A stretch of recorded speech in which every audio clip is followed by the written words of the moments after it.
Open world games. We love them, we hate them, we love to hate them, and we hate to love them. Sometimes they are festivals of the possible, alternate realms that we can step into through our screens, tangible places, fantasy lands where we can have a physical form, a personality, as the box blurb from 360 Classic Oblivion once promised, the chance to live another life in another world. And sometimes they're just boring, padded out with basically rubbish, turning you into little more than an icon janitor. And most of them sit somewhere in between these two extremes, which is why we spend hundreds of hours and pounds, dollars, whatever, gleefully hoovering up all those side missions and collectibles, while posting on the internet about how sick we are of doing that. For all their faults, they are the ultimate escapism, and there's more than a few threatening to claim all of our free time in 2025, and probably beyond. Let's face it, half of this list is probably going to debut on the PlayStation 12.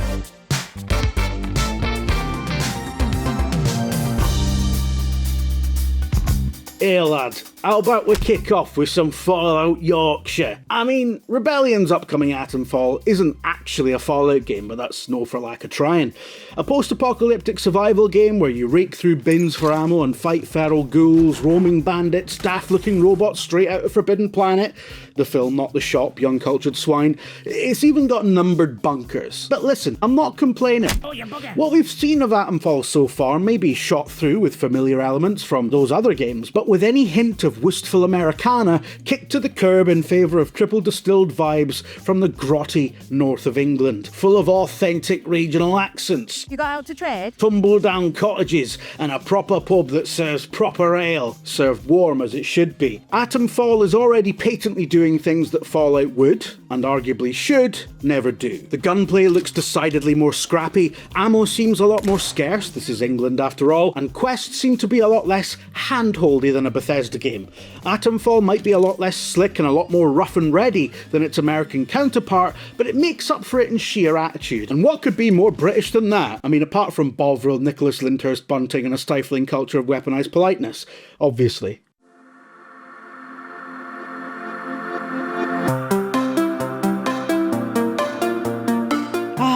Ghost of Yotei, the bold sequel to acclaimed Sony open-world exclusive Ghost of Tsushima, set 3 centuries later and over 1,000 miles away up in Hokkaido, but keeping that unmistakable, sumptuous art direction with its vibrant, pre-industrial Japanese landscapes and spiritual wind motif that fills every frame with delicately flowing particles of plant matter, colours bursting everywhere, promising to put your base PS5 through its paces, and then some. If it's anything like the original, which it obviously is, it'll be a game that isn't shy to punctuate its action with quiet moments that simply let you exist in its world without feeling the need to cram an icon or activity into every single nook and cranny. And yet, it'll still feel mission-rich enough to justify its vast landscape.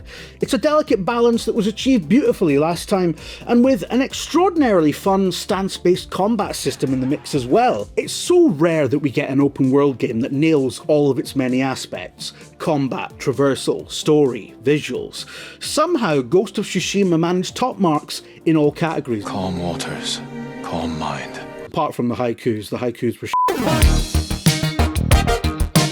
Star Overdrive is a sci-fi epic that evokes indie explore-em-up sensations Jet, The Far Shore and Sable, and even has time to make a quick stop at Hi-Fi Rush along the way, by which I mean your weapon is a keytar, which I'm choosing to believe is a commentary on the fact that people who play the keytar usually are weapons. But Star Overdrive looks to be an exotic extraterrestrial thrill ride where you get to explore a vast alien landscape via hoverboard and duke it out with creatures great and small for, I don't know, reasons? Look, if I accidentally crashed on your planet and then started battering you and your mates, you'd think I was a total weapon. The keytar just confirms it. Quaderat demonstrandum. Still, it looks fantastic in motion and is even threatening to overheat your Switch in what is possibly its swan song year, ensuring that Nintendo fans will still have something to play on the bus to kindergarten. Look, we've all been bitten before by the lofty promises of Messrs Sean Murray and co, right? But No Man's Sky is probably more notable now for its redemption arc than anything else. And so, with a decade's worth of lessons learned no doubt guiding the development of Light No Fire, it's definitely one to look forward to. Rather than a science fiction extravaganza taking place across 18 quintillion planets, this is a fantasy affair set on just one, but an actual planet-sized, Earth-like world with all the vastness, diverseness, nookiness and cranniness that implies, and also dragons. It is arguably even more ambitious than its stablemate. None of the worlds generated by No Man's Sky ever have to stand up to the level of scrutiny that Light No Fire will be subject to. Most of the planets in that game are designed to be pottered about on for 15 minutes, whereas the Earth twin proposed by Light No Fire is the entire game. It's a fascinating twist, and I can't wait to see how it turns out. The Mafia saga is beloved for two standout reasons: its character-driven stories and its sense of place. As open-world games, they tend to be Spartan affairs, with Lost Heaven and Empire City settings serving mainly as period backdrops to the linear stories of the first two games, and of course the definitive edition remake of the original. But this is actually one of the series' strengths, with a tight focus on story and mission-paced gameplay where every chapter culminates in an iconic action set piece. The Mafia series doesn't need to fill its open worlds with miscellaneous activities and padding. Except the one time it did and everyone hated it because it got in the way of the good stuff, which sort of proves the point. Mafia: The Old Country is a prequel that promises to scale the series back to what it does best. In Star Trek terms, this is like Strange New Worlds, right? It's a franchise that's gone a bit wrong, and this is the series that goes back to basics. A bunch of guys with great hair cutting about in the Enterprise, solving planetary disputes and getting off with green women. Sorry, I'm not supposed to talk about Star Trek. In Mafia's case, getting back to basics involved returning to best-in-class storytelling and mission design with an open world that serves those goals rather than detracting from them. Will they pull it off? Who knows, but the series has certainly earned enough goodwill from me over the years that I'll be there on day one.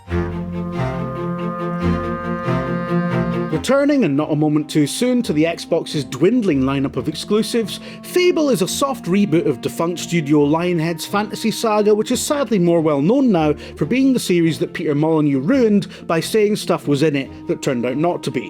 Which is a shame, because it's actually a wonderful trilogy of accessible RPGs that draws distinctly from Old English and Celtic folklore, set in the land of Albion, which is revisited across the series' 3 time periods, covering the rough equivalent of medieval times right up to the Industrial Revolution. What really sets Fable apart from other stuffier, more serious RPG affairs though, is that it's genuinely funny.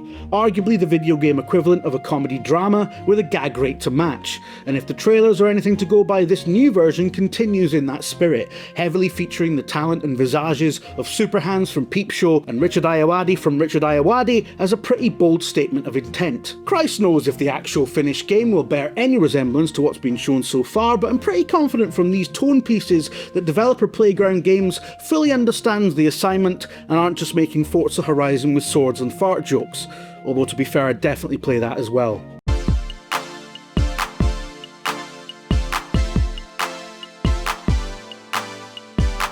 Well, obviously we're looking forward to GTA 6. Obviously. I mean, it's GTA 6, and at the time of writing, the rumour mill is indicating a Q4 2025 release window for it, so it counts for this list. Even if it does end up as a 2026 game though, you can bet your muffled exhaust that you'll be sick of hearing about it by the end of next year, because people like me have to get folk to click on things. There are big questions hanging over GTA 6.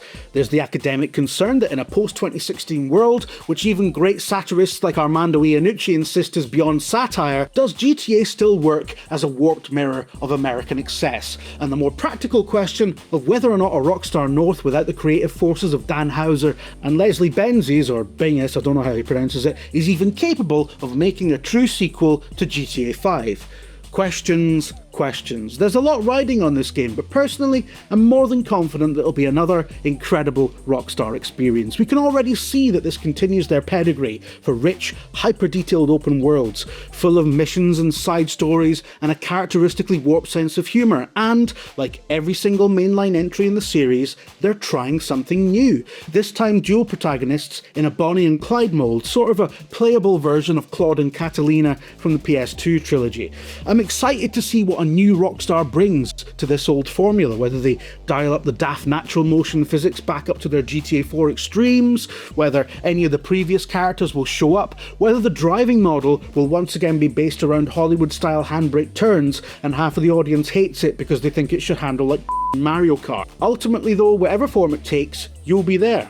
I'll be there. Everyone will be there. Even you. The 40 guys who are about to leave a pithy comment about how they definitely won't be there. It's one thing to lie to me, guys, but the really sad thing is that you're lying to yourselves. Great satirists like Armando Iannucci. Who wrote this? I wrote this.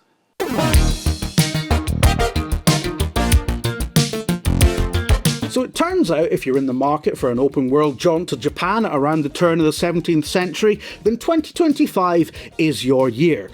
Also, that's a bit specific, but no judgment. Assassin's Creed Shadows marks a hugely long-awaited entry for the series, as people have been begging for Ubisoft to take the endless Assassin versus Templar conflict to feudal Japan for the best part of 2 decades at this point, and it's taken so long for them to get around to it that someone else did it first, causing many to reason that the existence of Ghost of Tsushima means that society has moved beyond the need for a Japan-set Assassin's Creed, which is of course Cobblers. It'll be interesting to compare and contrast the different approaches taken by these titans of historical action adventure as they encroach directly on each other's turf. But generally, as a big fan of gaming's unique capacity to be your own personal time machine, I'm feeling pretty well catered for. And as a big fan of Assassin's Creed, I'm looking forward to what promises to be the start of a new chapter in the saga, which will reportedly feature a new modern day story, but also plug a long gap in the timeline between the Renaissance era and colonial era games, which is very exciting for me because I'm a big sado.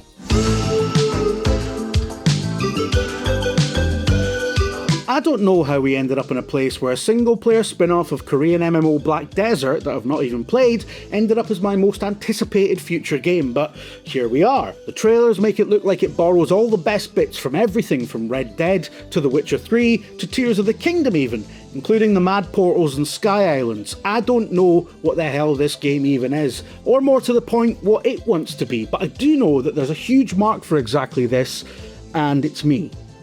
I'm the mark. And that's it. I guess we'll see you next year, and we'll see if this list remotely pans out. I mean, it probably won't. Everyone says the games I'm into are shite. Like and subscribe, I guess. I still don't know how to finish these things.